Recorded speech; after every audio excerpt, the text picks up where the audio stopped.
Hi everyone, just a little self-care tip from me today, and that is to try and not let stress govern your food choices.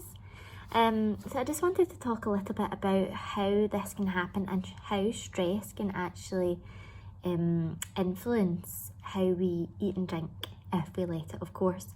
So just a little bit of background about the processes that might be involved. So when we are stressed, the stress hormones that you release are responsible for mobilizing energy within your body. So that means accessing stored energy that we have, for example, in the form of glycogen, which is stored in the liver. These hormones help to mobilize that energy in order to help increase your blood sugar, and so that you have a source of energy. So in the same way, it's possible that your appetite and the foods that you're drawn to can also be influenced because your body is craving that high energy source. In order to get you out of that high stress situation, your body assumes that you need a quick source of energy.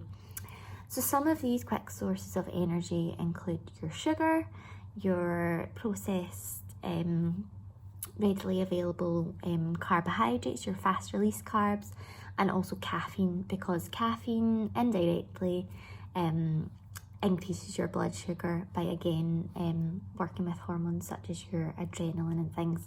So naturally that means that the types of foods and drinks that you will often be attracted to when you're stressed are kind of high sugar, high fat, and sources of caffeine often as well, because these do provide you that fast release energy.